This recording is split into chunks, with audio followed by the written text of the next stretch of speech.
qui est proposée, limiter au maximum l'impact sur le paysage. Je ne suis pas complètement d'accord avec vous.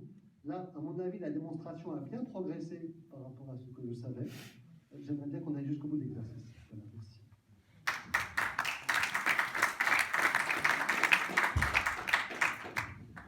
Pourrait-on quand même savoir enfin où va l'eau?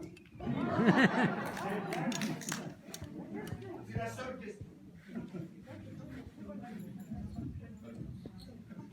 Vous répondez pas? Des questions? J'aimerais que tu poses la question. Bonsoir à tous, je vais venir vous voir après. Je J'en ai investi, groupe d'opposition ici, municipalité, Génération Vivray. Je vais revenir sur les questions qui ont été posées encore et encore.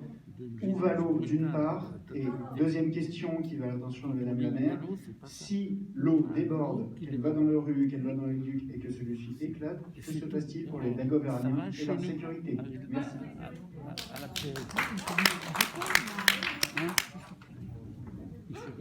Je peux faire une réponse d'hydraulicien, tout simplement. Vous vous souvenez des petits graphiques là qu'on a vus? Pour revenir en arrière. L'école de la Ronce, en premier. Oh, j'y arrive pas. C'est pas grave.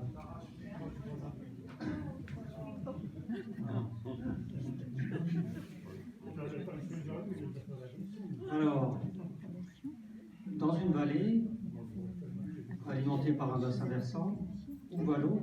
L'eau, grand mystère, grande surprise, va au niveau des points bas.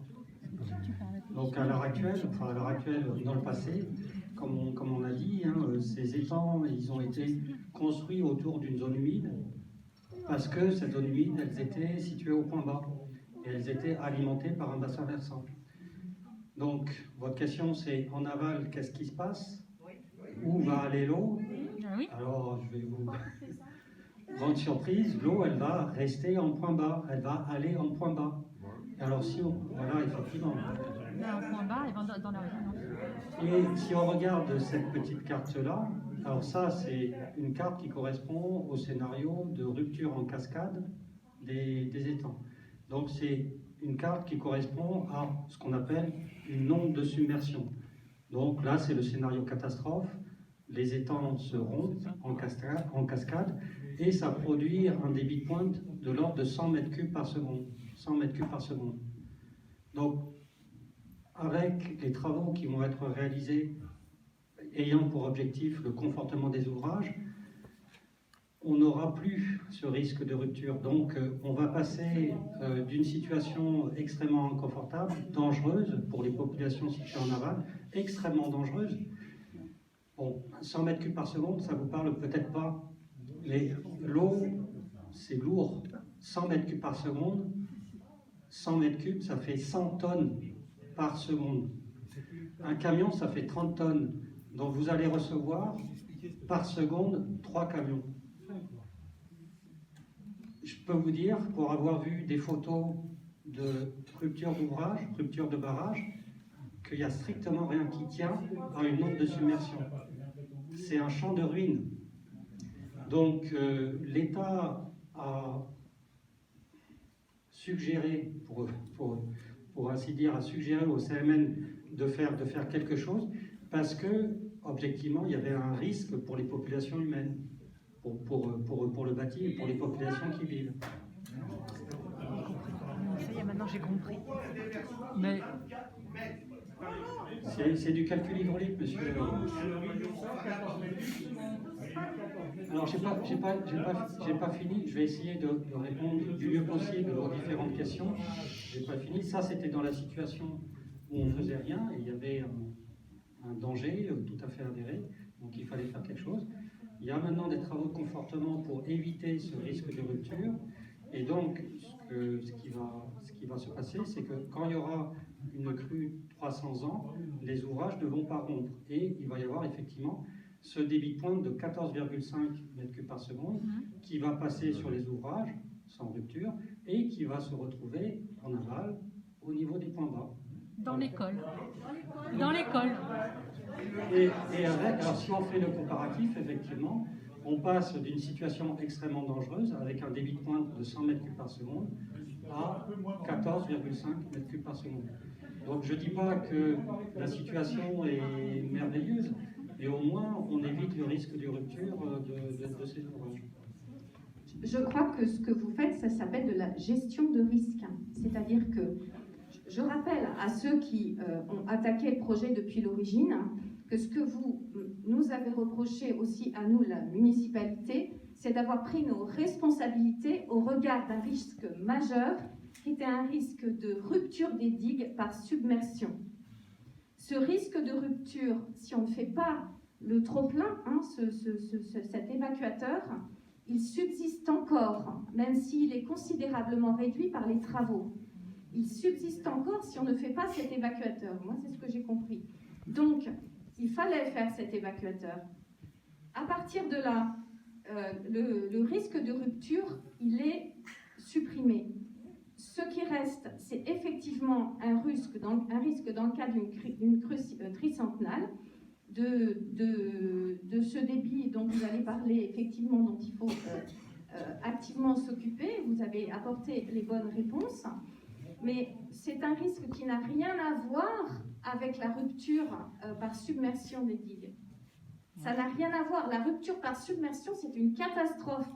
C'est pas une catastrophe naturelle, c'est une catastrophe, on peut dire industrielle, puisque le barrage est un ouvrage qui a été fait par l'homme. Donc, pour répondre à Monsieur Pesty, je peux vous dire que justement, notre priorité, c'est la protection des habitants de la ville. C'est pour ça que nous avons insisté pour que ces travaux soient faits. C'est pour ça que nous avons pris nos responsabilités, que nous avons alerté les services de l'État. Et aujourd'hui, le risque est considérablement réduit grâce aux travaux. Et les documents, alors un risque zéro, je suis désolée de vous dire, mais ça aussi c'est la réalité, ça n'existe pas. En plus, il apparaît des risques nouveaux avec notamment le réchauffement climatique, et je ne vous cache pas que garder des arbres sur la digue dont les racines peuvent affaiblir le barrage, ou des tempêtes de plus en plus fortes comme on en a aujourd'hui, fait qu'il faut être extrêmement prudent. On est extrêmement préoccupé par les événements météorologiques de plus en plus intenses, et ce qui vous a été présenté en début par Monsieur Berton au début, effectivement, l'illustre. Donc, c'est aussi pour ça, Madame a mentionné le DICRIM. Notre DICRIM a été mis à jour. Le DICRIM, c'est un document interne qui met à jour, qui fait un état des risques dans la ville, et on a intégré à ce DICRIM le risque d'inondation qui n'existait pas avant. Et il y a un plan de prévention des risques. Alors, il y a toutes les étapes qui ont déjà été mises en œuvre, notamment maintenir le niveau des étangs à un niveau bas. Et puis après, vous verrez dans le document, si vous avez la curiosité de le lire, il y a des procédures d'alerte, il y a des mesures de sécurité qui sont prises dans la ville, il y a des évacuations, il y a le fait de prévenir les habitants bien en amont si on voit que le risque de débordement pourrait ne pas être maîtrisé, etc. Donc il y a vraiment des tas de mesures de sécurité qui sont évoquées, comme dans tous les risques. Et bien entendu, s'il faut aller plus loin et en lien avec les services de l'État, nous irons plus loin si c'est nécessaire. Un dernier point, parce que sur le site, sur les aspects émotionnels de ce site que vous évoquiez, monsieur, tout à l'heure, moi je les partage avec vous, et comme monsieur maire, je suis à la croisée des chemins sur ce sujet, sauf que moi je suis maire de la ville, et en tant que maire de la ville, il n'y a pas plus important que la sécurité des habitants. En revanche, il faut quand même avoir à l'esprit il y a eu un grand travail qui a été fait, et je pense qu'effectivement, on a des demandes d'avoir des visuels qui soient peut-être plus complets. Et vraiment, Monsieur Bellaval, si vous pouvez nous en faire plus, vraiment, c'est une demande qui est vraiment sincère et que je vous ai déjà faite et que je vous renouvelle. Mais ce site, il a évolué tout au long de ces siècles. Ça a été des marais, ça a été les étangs faits par le duc d'Orléans pour le système hydraulique du domaine de Saint-Cloud. Ouais, non, mais attendez, le romantisme. Je ne sais pas qui parmi vous était là en 1999 quand il y a eu une tempête terrible où de nombreux arbres sont tombés. Le site aujourd'hui, il n'a plus la même physionomie que celle qu'il avait en 1999. Et pourtant, c'est toujours aussi agréable de s'y promener, c'est toujours aussi agréable de contempler, etc. Donc voilà, je crois que le travail du CMN aujourd'hui, et nous avons raison d'être collectivement exigeants, mais a pour mission de restaurer, ils ont pour mission de nous permettre de retrouver un site qui, tel le patrimoine, qui, comme notre patrimoine, est un site vivant, qui évidemment, la digue n'aura plus exactement la même configuration puisque vous l'avez, tel que vous l'avez présenté, mais je pense qu'il y a un attachement très fort qui est manifesté pour que ça reste un site de promenade extrêmement précieux et agréable. Et c'est d'autant plus important à quelques minutes de Paris où ces îlots de fraîcheur et de calme sont absolument indispensables. Mais il y a une chose qui est claire, c'est que moi, je ne renoncerai jamais à mes responsabilités au regard du risque de crue qui existait jusque-là.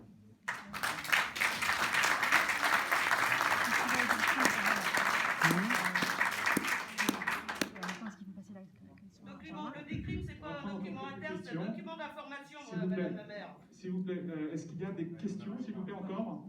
Monsieur Bourris. Jeune homme. Bonsoir. Bonsoir. Je suis très touché par le monde qu'il y a aujourd'hui.